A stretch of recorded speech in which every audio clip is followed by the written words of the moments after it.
You've got all these corporations saying they're speaking the woke, they're reading from the woke hymnal, or from the woke, they're singing the hymns of the woke, right? They're in their pew spouting the prayers of the woke.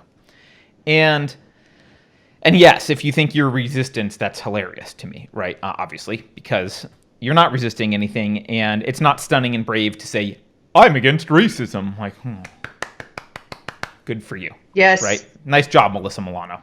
You're against racism. How brave of you. But, you know what? A lot of people wonder, like, why the hell are corporations doing this? This is a question that Mikey had. He was like, I don't understand. Why are corporations, like, it seems like they're pushing for bigger government, they're pushing for socialism, and they're even pushing this, like, race wars. Like, why do they want this? Why would a large corporation do this? It seems, aren't they capitalists? That was Mikey's question. Aren't they capitalists? And I want to address this because there's a few reasons that I think this is, and I think maybe not everyone sees corporations for what they are and the CEOs of corporations. First of all, you've heard the phrase "design by committee," and we all know that's not a good thing, right? You don't get good, basically anything by committee. Like comedy by committee. Great example. It's really bad, right? Well, public corporations are run by committee. Keep that in mind. They are a board, and that board votes. And yes, they put a CEO in place, and that CEO is the, you can look at them as a mini authoritarian in the company with control, but really their hands are tied by the board. So first of all, right from the get-go, they're not these corporations aren't these ideological entities that are like, we're capitalist and we believe blah blah blah. And like, that's not, they're committees.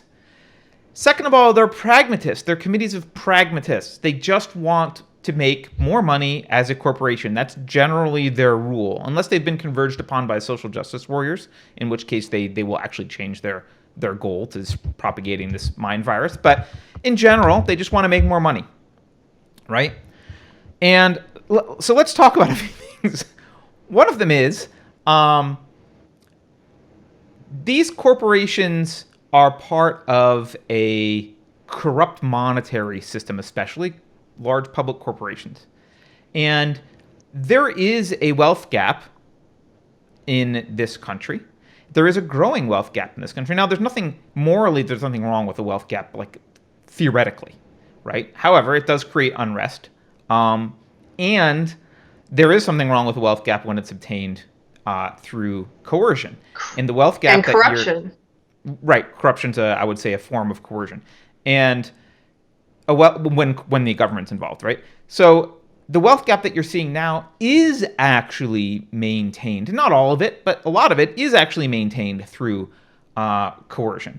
And I've talked about this previously, and we don't have to get into the Federal Reserve, but we have a banking system that is in bed with the government through the Federal Reserve and the structure of our monetary policy. And the rich elites get money before you do. They get to spend it before price inflation has occurred. They get to socialize their losses and get bailouts.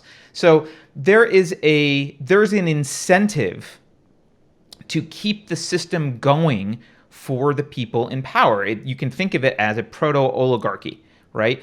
This is the way that they can maintain power, is to maintain this corrupt system. And that includes, by the way, not just the monetary policy, but regulations. And I've talked about this before, but we have a lot of new people on the show. Large corporations love being regulated in general. And I know that's counterintuitive, but what corporations are afraid of, what ensconced big players are afraid of, is young upstarts that do a better, more efficient job and steal market share and grow to kick their ass. How do you stop an upstart from doing that? You burden them with regulations. Now, that's not something a company can do without the government's help, right? A company can't pass regulations. Facebook can't just say social media companies must do blah, blah, blah, blah, blah. They can't do that on their own, but they can with the government. They can get the government's help to do that, and that locks out competition. And it's one of the most effective ways to lock out competition is to have a tight relationship with regulators as a large company, because a large company can afford Teams of lawyers. Facebook, if meeting regulations cost $150 million a year, Mark Zuckerberg can sneeze that. He doesn't care. It's fine. They can pay it. Can two guys in a garage with a Facebook competitor pay that? Never. No. Right? So they will stop regulations stop competition. There's also something called regulatory capture. Regulations are often written by people from the industry because they need, quote, experts. So they get absorbed by the government, write the regulation, go back into the private sector to help have a relationship now with the regulators. It's very incestuous.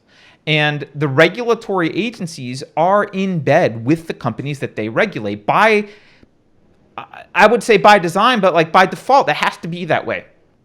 And so this idea that they are somehow capitalists that are just trying to be capitalists, they're pragmatists trying to make money and secure their position of power. That's what they're trying to do.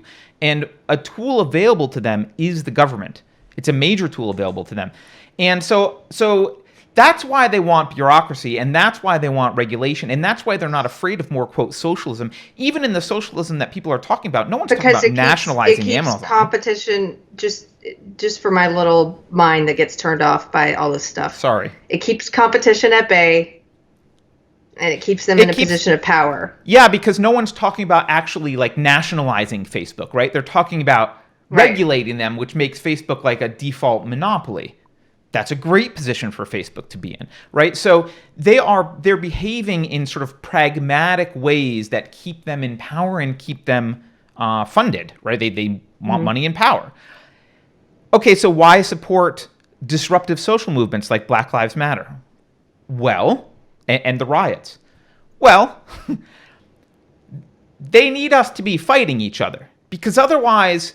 Remember Occupy Wall Street? That was a threat to them because what started to happen with Occupy Wall Street was you had people on the right, you had Tea Party kind of like people and socialist people both going, hey, something's fishy about this Wall Street relationship with the Federal Reserve and the government generally.